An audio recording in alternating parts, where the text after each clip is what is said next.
This is News Now. My name is Perpetual Fasami Peter. President Muhammadu Buhari has appointed Barry Ndiomo, a retired Major General, as the interim administrator of the Presidential Amnesty Program. Ndiomo replaces Milan DIKIO, a retired colonel. A presidential spokesperson, Femi Adesina, announced Ndiomo's appointment in a press statement issued on Thursday. The Presidential Amnesty Program was established by President Musa Yar'Adua's administration in 2009 as part of the government's measures to reduce militancy in the oil-rich Niger Delta region. It aimed to persuade militants to give up their arms for amnesty and reintegration.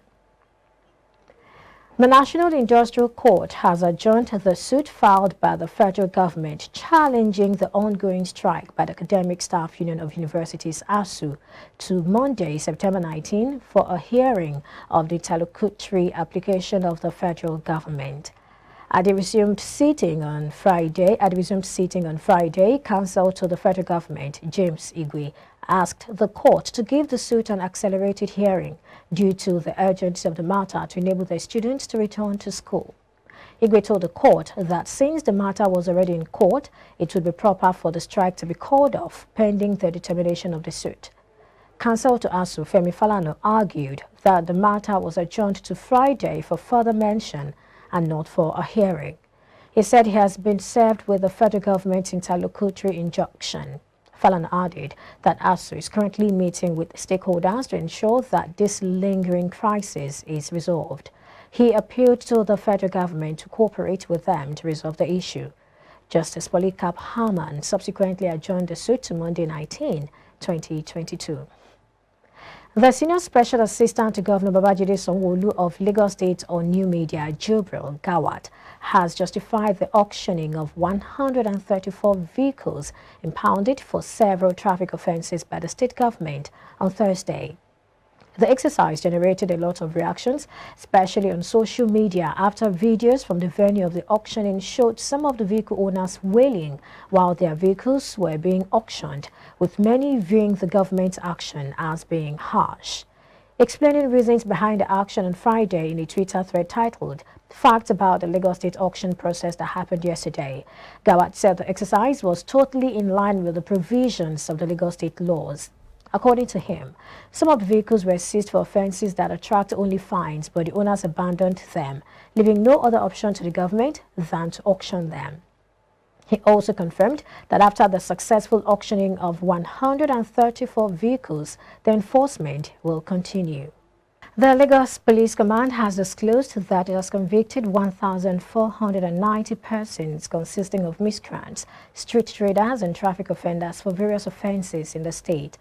The Police Public Relations Officer for the command, SP Benjamin Hundeyin, stated that enforcement of the ban on commercial motorcycle operations between June 1 and September 9, 2022 led to the impoundment of 4,694 motorcycles from the recalcitrant commercial motorcyclists.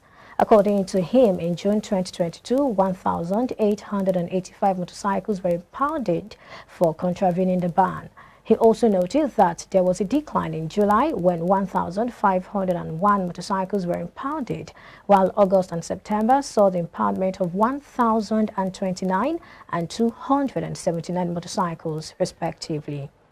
Speaking on the development through a statement, the Commissioner of Police in Lagos State, Mr. Abiodun Alabi, said, and I quote, "The enforcement has to be continuous to maintain the tempo that we have attained within so short a time. Many of the seized motorcycles have been crushed, but the most important message that we want to pass across is compliance so that the government does not have to crush any motorcycles." End of quote. Lagos State Commissioner of Police Abiodun Alabi has called on officers and men of the command to discharge their duties with professionalism in accordance to respect for human rights and the provisions of the law. Commissioner of Police Abiodun Alabi gave the charge at the 41st graduation ceremony of police human rights officers organized by the Crime Victims Foundation in Lagos State. Iboje Ikwaria has the details. CP Abiodun Alabi, while commending the determination of officers and men of the commands to nip criminal activities on the board, said the training no doubt has further impact on their knowledge and global best practice in policing. I'm here principally to witness the graduation of our officers who are course 41 in the human rights training, human rights and election security management training, organized by Crime Victims Foundation and RULAC. And I'm so happy with what I've seen. And like I said in my remark, it's a way to enhance their capacity and efficiency in their work. On his part, member representing Ibejuleki Federal Constituency at the Green Chamber on the National Assembly, who was also at the ceremony, called on the police to always respect the law, especially allowing hospitals to first attend to persons with gun injuries while carrying out their investigation on cause of incident. Speaking on the essence of the training, organizers said the incident of human rights violation by security agents in the country is alarming. And you know that change takes time. We've been in a very bad inherited system. So it's going to be a gradual process. That is why I make it a consistent training so that we sink. So even out of these 100 people we train now, you can see maybe about 10 that decide to walk away from their bad practice. But the key thing is that the awareness is there, the knowledge is there. But change takes time. They are not changing as much as I want them to change.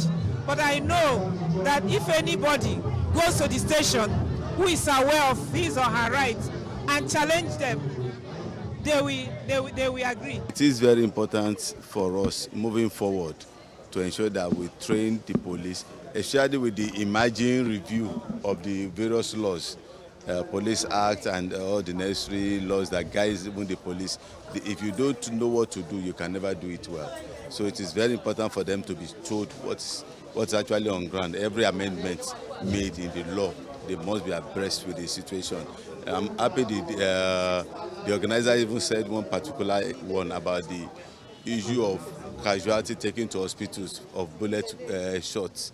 And up to today, some police officers will still be arresting hospitals that are treating people with various gunshots.